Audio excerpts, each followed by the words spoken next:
And now, coming to you from the Pensado Media Center, powered by Westlake Pro. Hello. Hey, everybody, what's going on? Thank you for being patient. I'm trying to swallow an Altoid at the same time as talk to you, which is inconvenient timing.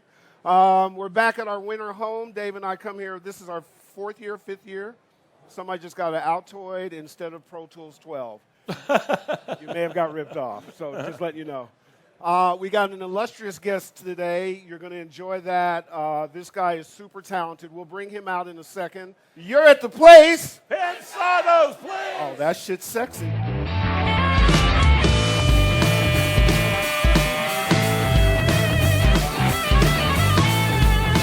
Thank you very much. Also, a big thanks to our sponsors, Avid. Yeah. They make this happen every year. They make the show come to you for free.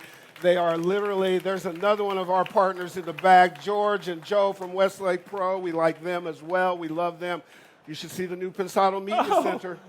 By the way, we're going to give some stuff out. These are backstage George, passes to the Media Center. We can squeeze you in up here. Thank you for interrupting me. We're doing a show.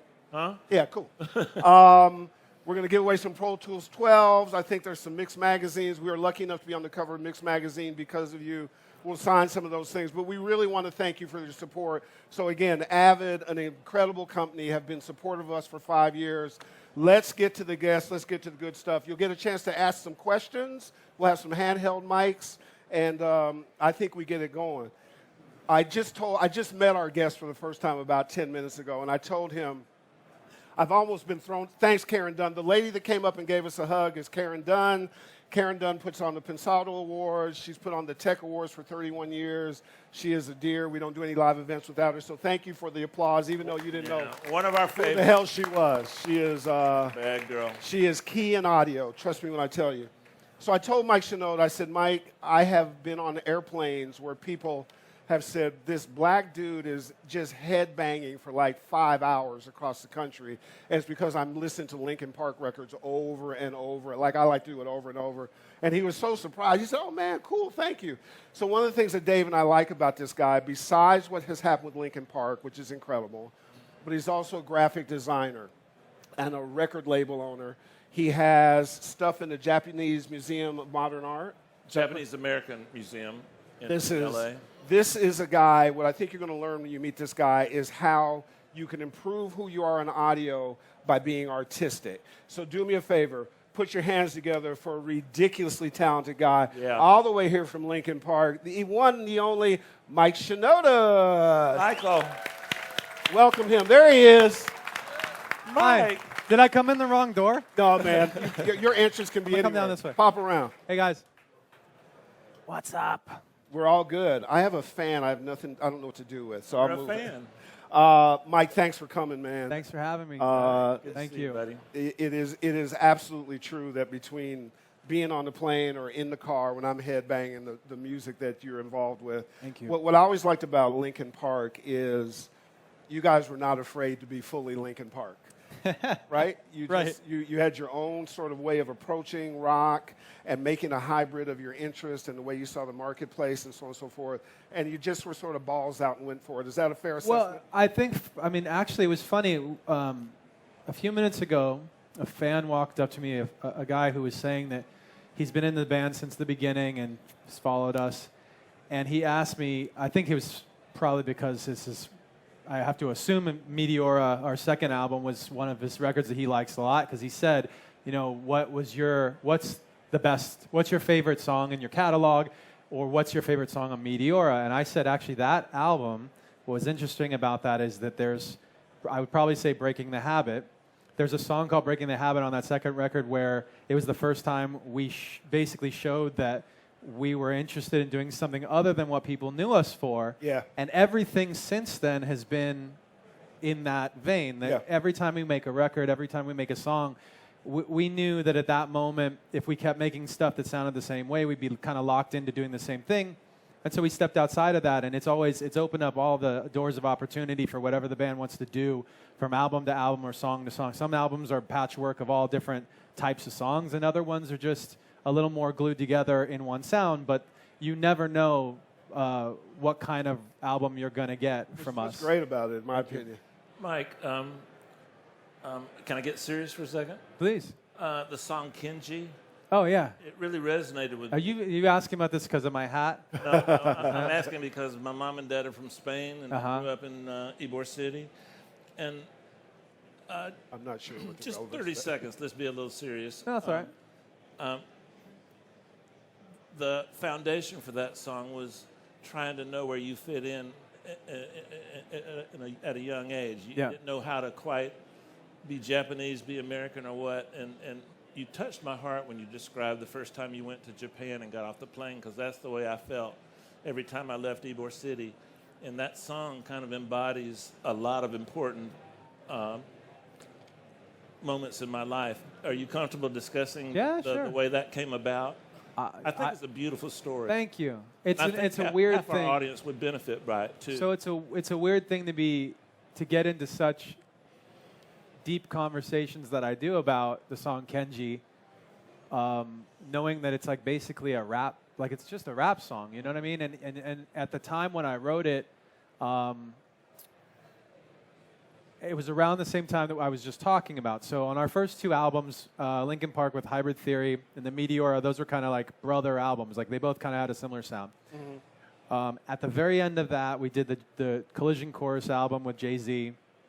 And then I just naturally started feeling like when I was playing around, like I'm in the studio, whether my home studio or whatever, I'm kind of doing that every day, and I would just play around with these like hip hop demos, basically just kind of getting back to my own personal roots that didn't sound like Linkin Park, because at the time we weren't 100% sure that we could make stuff that didn't sound like Linkin Park. We didn't know if the fans would accept it. We didn't know if our band was comfortable doing it. We didn't know what would happen, and so I started making all these rap demos, and I made enough that people started saying, well, why don't you just put it out? Like, it's you might as well. People should hear it. You can't just like, it'd be selfish to hold on to the stuff, is what one of my friends said. And I was like, okay, that's fine, that's whatever. An important song. That's really nice.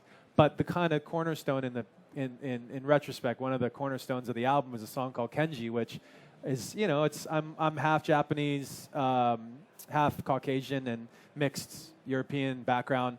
And, I always felt like, being mixed in and living in LA, that's defining. For me, that's who I am. And I didn't ever feel like I was white. I didn't feel like I was Japanese. And so I wanted to dig into some of the things that I remembered, stories I remembered as a kid. And one of them in particular was Japanese internment here in California. After the bombing of Pearl Harbor, the U.S. government approved the collection or relocation, they called it, of the Japanese in living on the West Coast, because they were scared of terrorism, they were scared of spies, and they didn't know if they could trust the Japanese. Well, if you can imagine today, if something happens, which stuff does happen. In a weird way, it kind of is happening right. to the Muslims. So I think it's really relevant. That's why we talk about it, that song, and why I'm happy to talk about it. But if you can imagine even today, something happens, you see it on the news, and all of a sudden the next step is the government saying, you know what, we just don't know what to think. We just can't totally trust you guys, so we're just going to blindly round you all up and stick you in, for example, Santa Anita racetrack horse stables for a few days, and then send you to a makeshift camp in the desert in Arizona for 2 years.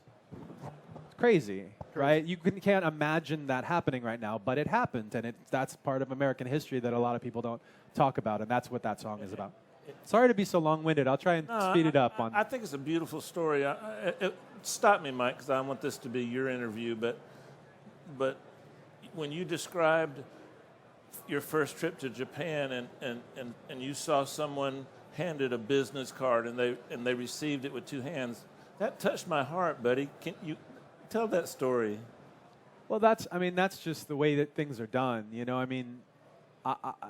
Bowing, instead of shaking hands, holding business cards with two hands, giving a gift. If you know somebody and you're visiting them, you always bring them a gift.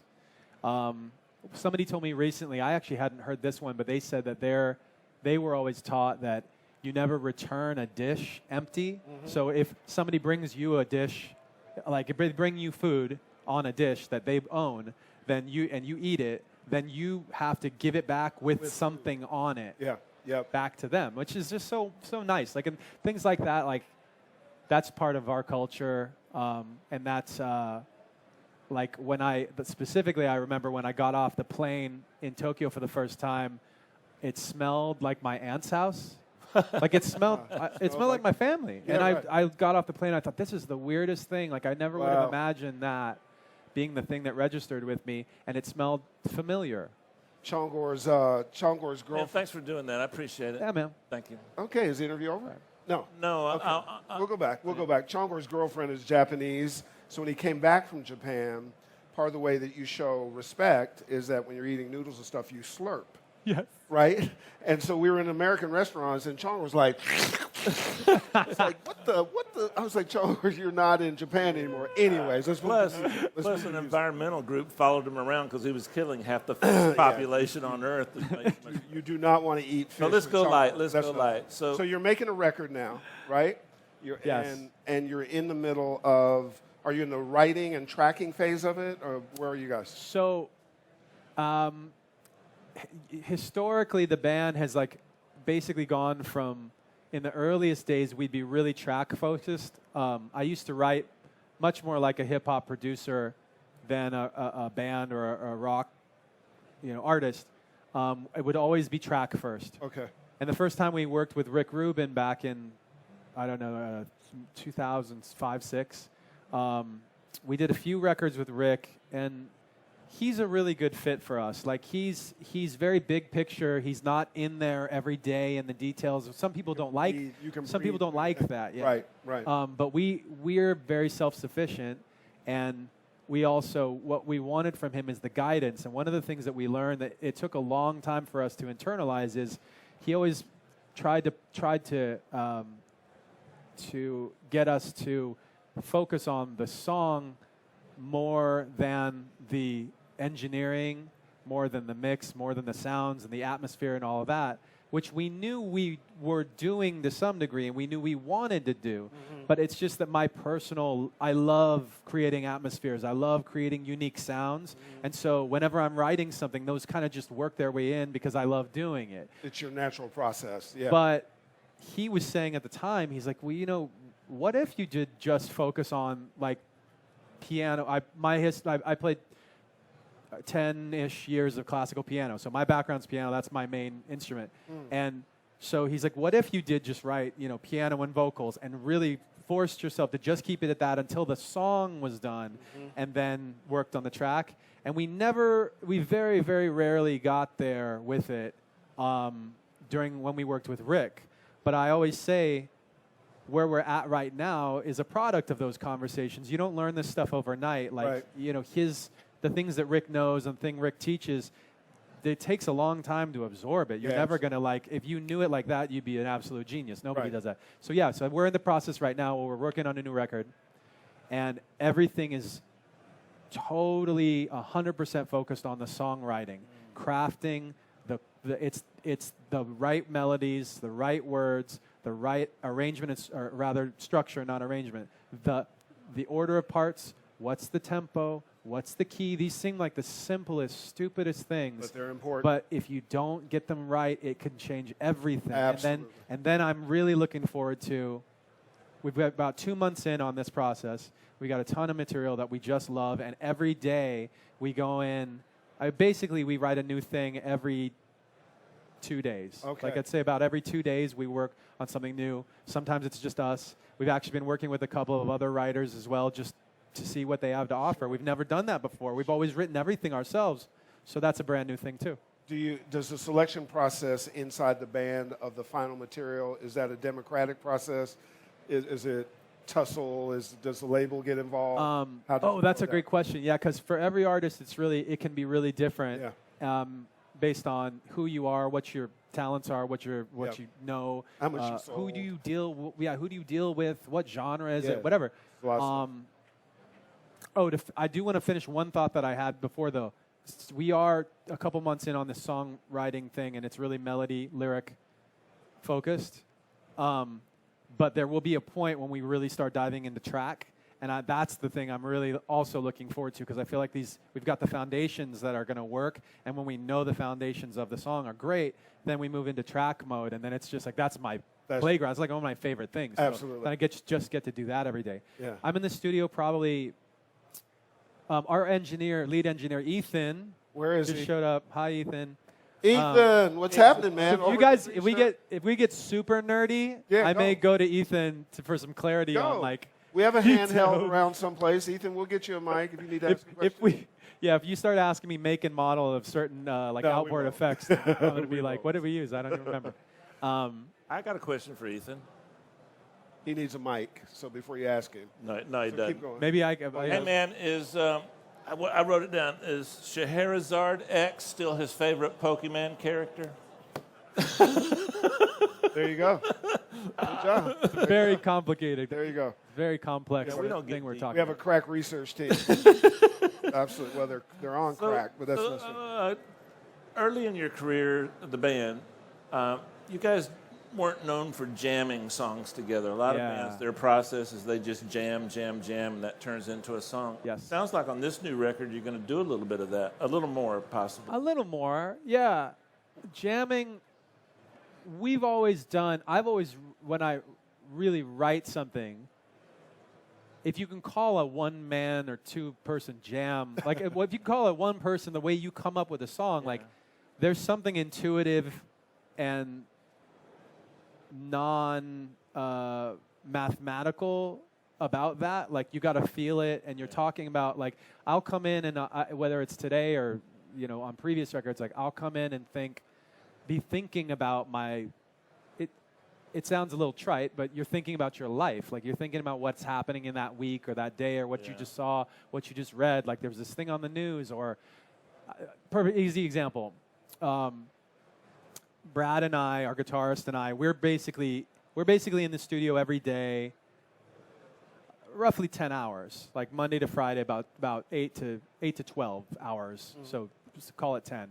And he walked in a few weeks ago and he said, I was like, what do you want to write about today? And he said, he paused for a minute and he thought about it. He's like, my friend just called me and they're trying to have a kid and they're just going through the worst time right now. They've like gotten pregnant and then lost it and gotten pregnant and lost it and then couldn't get pregnant. It's like they're having the worst time.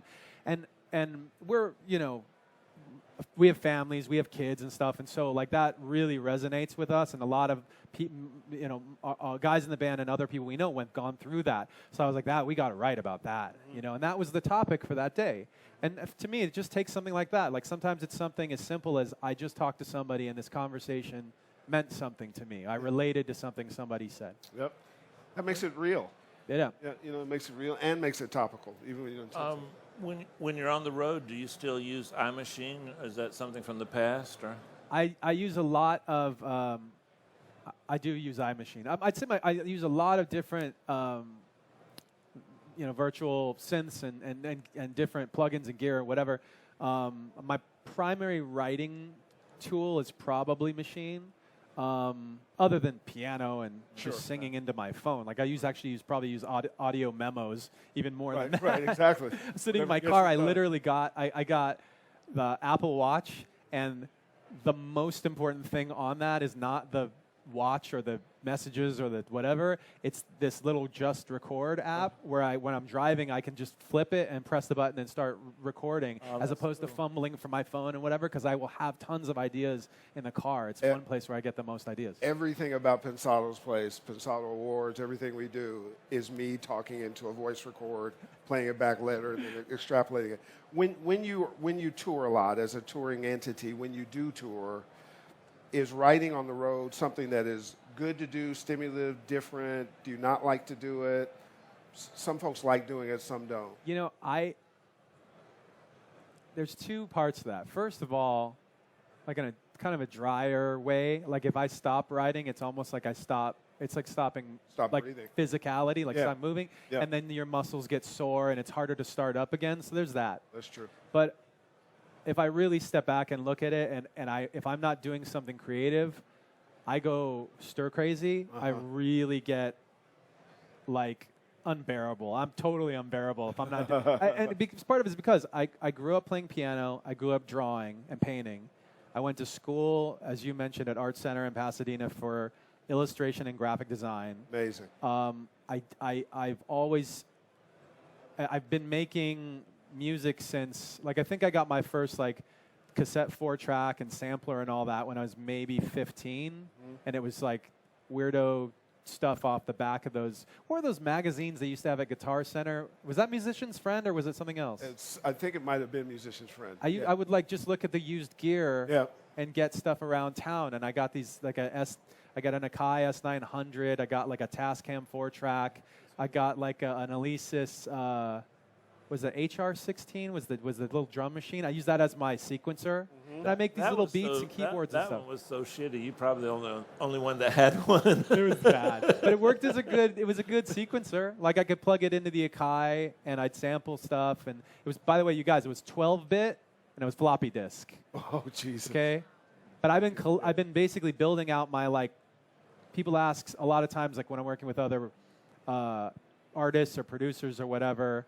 Or I'm just hanging out with people backstage. A lot of time we'll talk gear and stuff, and they ask about sounds. And I really believe in making your own sounds, and I've been collecting and making my own sounds since then. Like, I still use sounds that I made when I was 16, you know, from that, like, 12-bit sampler.